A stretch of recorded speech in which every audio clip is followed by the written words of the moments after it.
बड़ा आसान था उनके लिए। कहा एक सूरत ले आओ, बहुत आसान था, बना देते। न बद्र होता, न उहुद, न हुनैन, न खंदक, न यरमूक, कुछ भी जरूरत नहीं थी।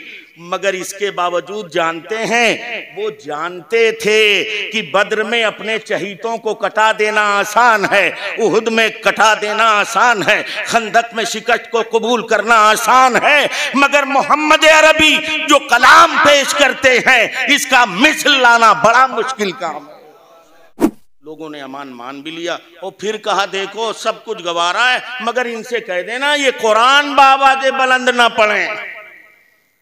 कहे क्यों नहीं पढ़े? तो फिर वही बात उसने कही, कुरान बावाज़े बुलंद इसलिए ना पढ़ें ये कि इनके तिलावते कुरान से हमारे बीवी बच्चों के गुमराह होने का खतरा है। तो आज भी जब जब कुरान पर पाबंदी होगी, कुरान की वजह से नहीं होगी, वो कुरान की अजमतों एजाज की बुनियाद पर होगी।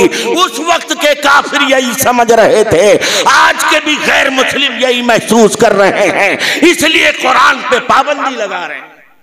1976 में नासा से पूरा एक खलाई स्टेशन, नासा अमेरिका का है, आप जानते हैं, तलबाए ज़बील एहतराम, वहां से 3 लोग गए चांद पर।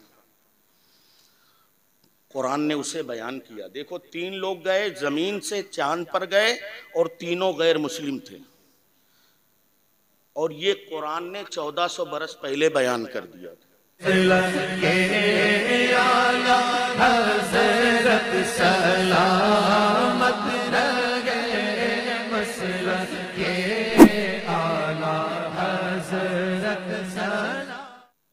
यहाँ की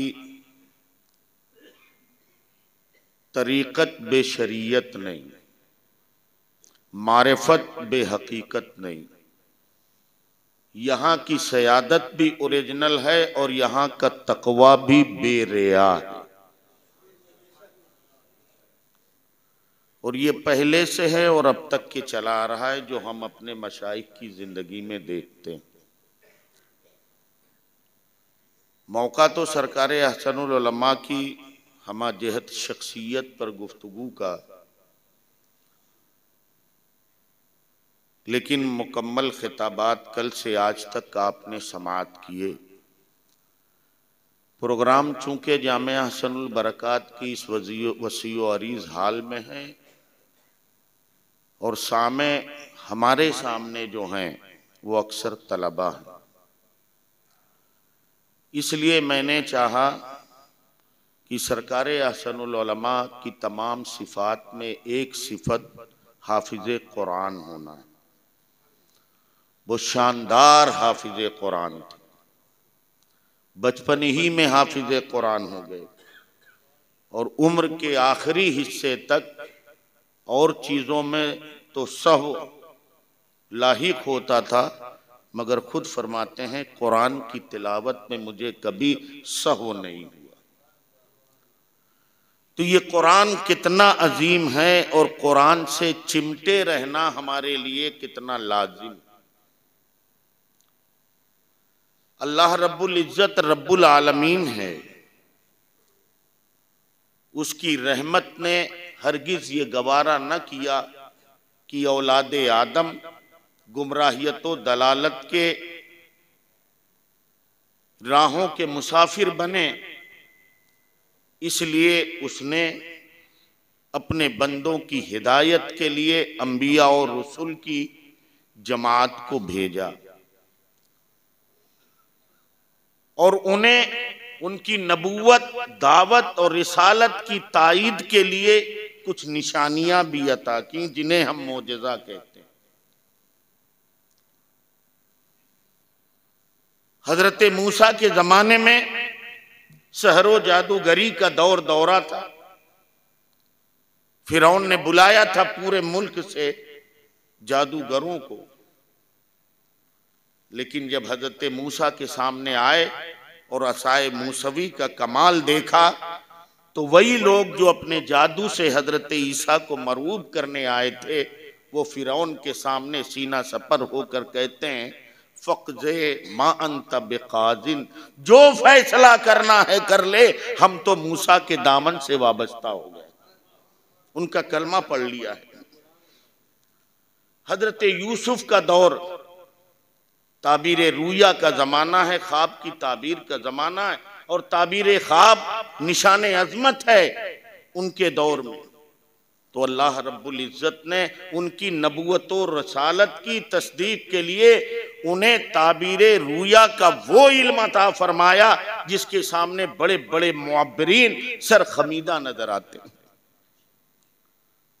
हजरत ईसा का ज़माना तिब्बे यूनानी का ज़माना है, हिकमत का ज़माना है।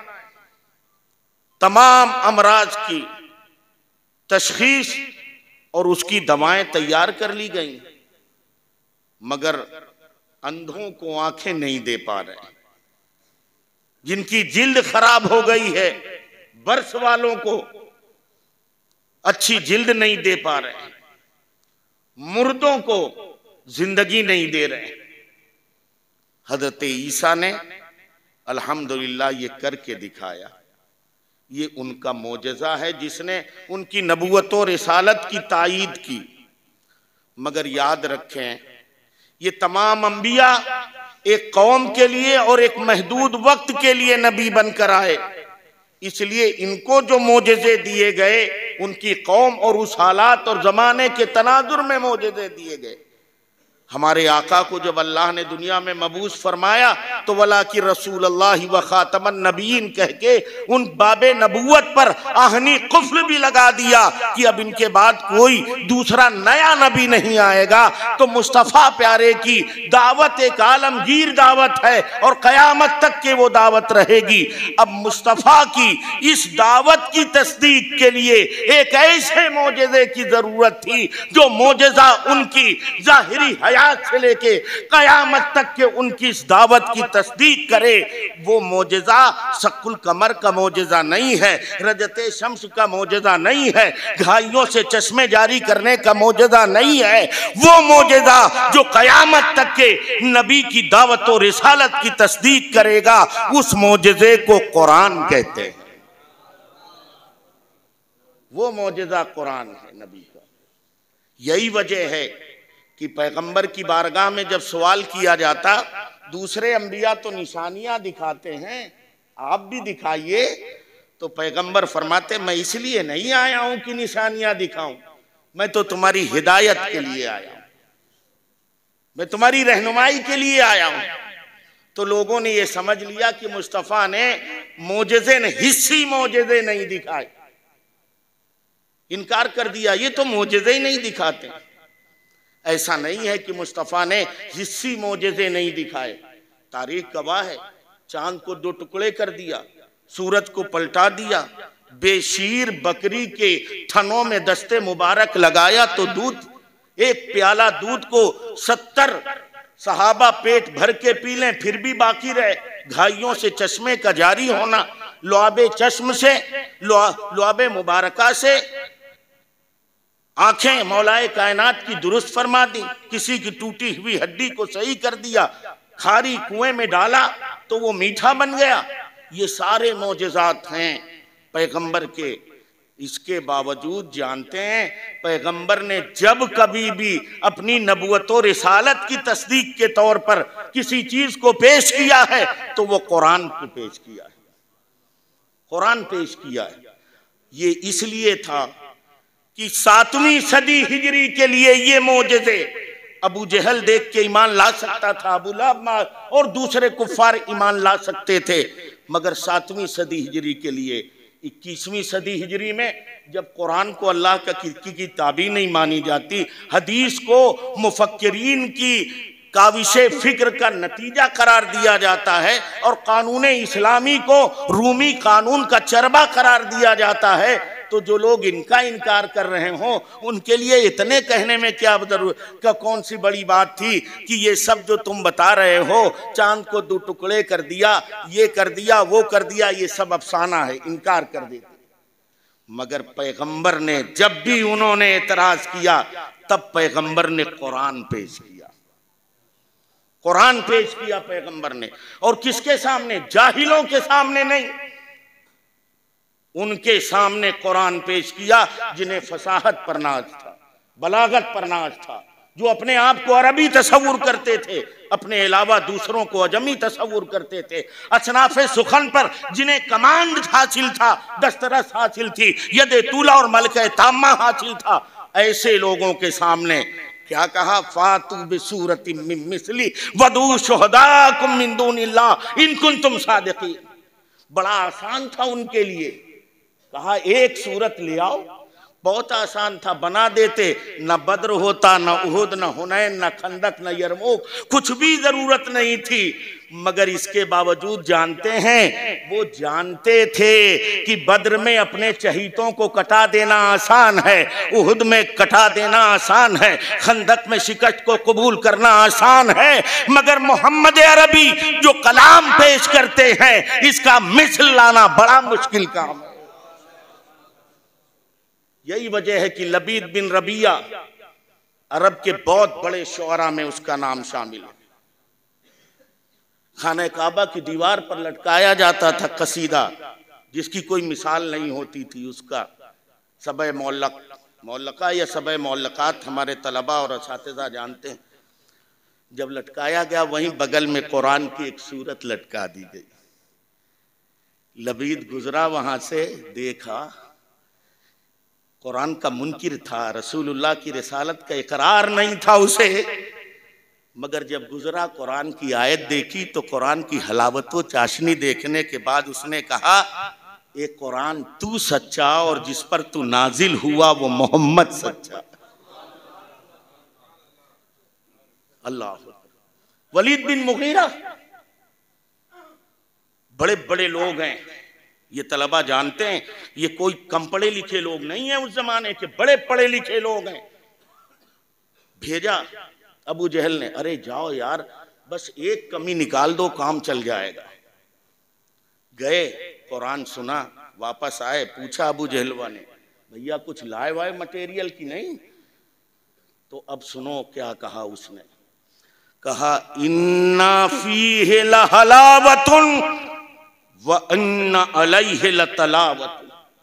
जिस कुरान में तुम नक्श निकालने की बात कर रहे हो, जानते हो उसका आलम, उसके अंदर अजीब सी चाशनी है, हुस्न उस पर तजल्ली किए हुए है, और उसका ऊपरी हिस्सा रोशन और ताबनाक है और नीचे का हिस्सा तजल्ली रेज है। यालू वला यूला, वही गालिब होगा, उसको कोई मगलूब नहीं कर सकता। वला यहतमु मा तहतहू, और उसके नीचे जो आएगा वो पिस के रह जाएगा। ये इकरारी बयान किसका है? ये इकरारी बयान उसका है जो कुरान का मुनकिर है। ये इकरारी बयान उसका है जो कुरान का इनकार कर रहा है, मगर वो कुरान की अजमतों को तस्लीम कर रहा है। इसी तरह और लोग भी आए हैं, कुरान ने कहा ले आओ हमारे मुकाबिल में, तुम लोग बहुत बड़े दानिश्वर हो, अदीब हो और कुव्वते गोयाई हासिल है, फसाहत व बलागत, मगर जब जब कुरान ने मुतालबा किया है कि मेरे मिसल लाओ, तो सनादीदे अरब और कुरैश खामोश रह गए हैं। मेरे आला हजरत फरमाते हैं, तेरे आगे यूं हैं दबे लचे फुसहा अरब के बड़े बड़े, कोई समझे मुंह में ज़बान नहीं बल्कि जिस्म में जान नहीं। ये कुरान है। कुरान आज भी रसूलुल्लाह की रिसालत की तस्दीक कर रहा है। आप जानते हैं ये जो अजानों पर और शाहराहों पर नमाज पढ़ने और कुरान की तिलावत पर पाबंदियां जो लगाई जा रही हैं, ये आज का मसला नहीं है, ये बहुत पहले का मसला है। हजरत सैयदना सिद्दीक़ अकबर रदी अल्लाह ताला अन्हु मस्जिद हरम में नमाज पढ़ते थे और कुरान बावाज़ बुलंद तिलावत करते थे। पहुंच गए जितने गुंडे थे मठों के, कहा देखो यहां नमाज नहीं पढ़ोगे तुम और बुलंद आवाज से तिलावत नहीं करोगे। कहा क्यों? कहा तुम्हारी इस तिलावत से हमारी औरतों और बच्चों के गुमराह होने का खतरा है। तुम्हारी इस तिलावत से, अपने घर में पढ़ा करो। अब साहब घर में पढ़ने लगे। जब घर में पढ़ा किया तो वारे कुरान तेरे एजाज और तेरी चाशनी पर कुर्बान जाऊं। सिद्दीक़ अकबर कुरान पढ़ रहे हैं घर में, जब मस्जिद हरम में पढ़ रहे हैं तो लोगों की तवज्जो का मरकज हरम बना हुआ है, और जब घर में पढ़ रहे हैं तो उनका घर बना हुआ है। अब सब लोग जा रहे हैं, घबरा गए, अरे अब तो घर में, चलो निकालो इनको। हजरत सिद्दीक़ अकबर भी मजबूर हो गए, परेशान हो गए। जुल्म की सहने की भी एक इंतहा होती है। सारा सादो सामान उठाया, हबशा के लिए गए। रास्ते में इब्ने दगना मिल गया, कौम का सरदार था। कहा रे आपका जाना तो अच्छी बात नहीं है, अमान दिया, चलो। लोगों ने अमान मान भी लिया, और फिर कहा देखो सब कुछ गवारा है, मगर इनसे कह देना ये कुरान बाबा दे बुलंद ना पढ़ें। कहे क्यों नहीं पढ़े? तो फिर वही बात उसने कही, कुरान बाबा दे बुलंद इसलिए ना पढ़ें ये कि इनके तिलावते कुरान से हमारे बीवी बच्चों के गुमराह होने का खतरा है। तो आज भी जब जब कुरान पर पाबंदी होगी, कुरान की वजह से नहीं होगी, वो कुरान की अजमतों एजाज की बुनियाद पर होगी। उस वक्त के काफिर यही समझ रहे थे, आज के भी गैर मुस्लिम यही महसूस कर रहे हैं, इसलिए कुरान पे पाबंदी लगा रहे हैं। वजह वही है, कुरान का एजाज ऐसा है। वक्त नहीं है, कुरान तो बस दो बातें कह के सरकार रफ़ीक़ मिल्लत अपने मुर्शिद के कदमों का बोसा देके और इजाज़त लेके कहना चाहता हूँ, कुरान ये आकाओं का, हमारे फैज़ान और सरकार अहसनुल उलमा की खुली करामत है। हालांकि वो करामतों के कायल नहीं थे, करामतें लम्हा लम्हा सादिर होती थी, लेकिन कायल नहीं थी। ये करामत है, ये इदारा भी कायम किया और जामिया अल बरकात भी कायम किया। कुरान यहाँ पढ़ो, और कुरान की जो ये पेशीन गोइयाँ हैं, इनको प्रैक्टिकली तौर पर अगर समझना है तो जामिया अल बरकात चले जाओ, तुम्हें समझ में आ जाए। बस एक वाकया देखें, 1976 में नासा से पूरा एक खलाई स्टेशन, नासा अमेरिका का है, आप जानते हैं, तलबाए ज़बील एहतराम, वहां से 3 लोग गए चांद पर। कुरान ने उसे बयान किया। देखो 3 लोग गए, जमीन से चांद पर गए, और तीनों गैर मुस्लिम थे, और ये कुरान ने 1400 बरस पहले बयान कर दिया था। वल कमर इज़ा इत्तसका, फरमाया और चांद की कसम जब वो मुकम्मल दिखाई दे, लतरकबुन्न तबकन अन तबकिन, और वो जरूर जरूर सवार होके जाएंगे एक तबक से दूसरे तबक।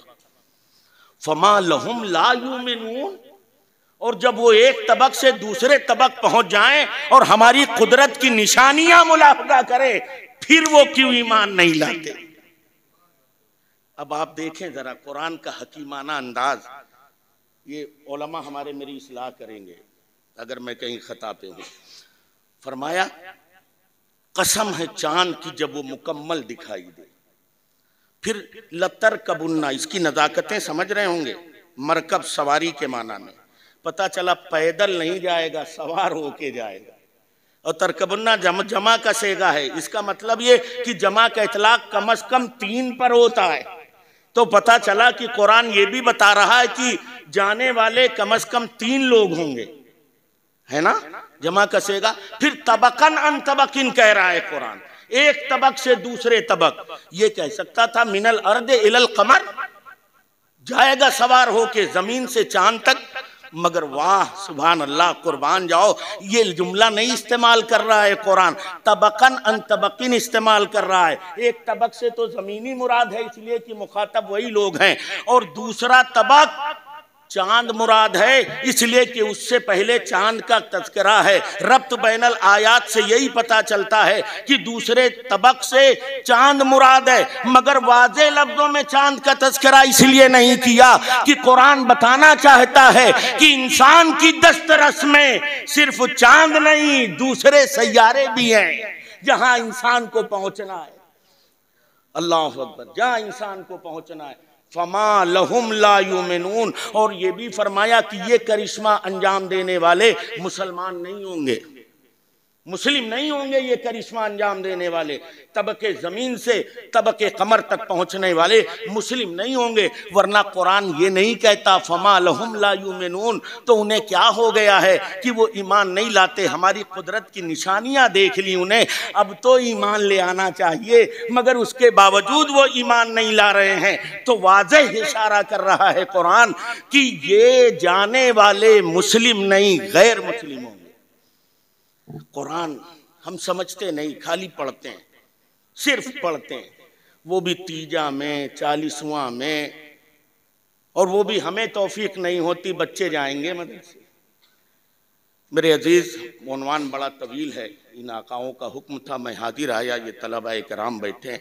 आप बड़े अजीम हैं, बड़ी शान वाले हैं, बड़ी अजमत वाले हैं, और ये मैं नहीं कह रहा हूं, ये वो कह रहे हैं जिनकी जबान पर खुदा बोलता है, जिनकी शान वमा यंतिकु अनिल हवा इन हुआ इल्ला वहीयुन यूहा, बज़बान सरकार आला हजरत वो जबान जिसको सब उनकी कुंजी कहें, उसकी नाफिज हुकूमत पे लाखों सलाम। उन्होंने क्या फरमाया, खैरुकुम मन तअल्लमल कुरान व अल्लमा, तुम में का सबसे बेहतर वो है जो कुरान पढ़े और कुरान पढ़ाए। वमा अलैना इल्लल बलाग।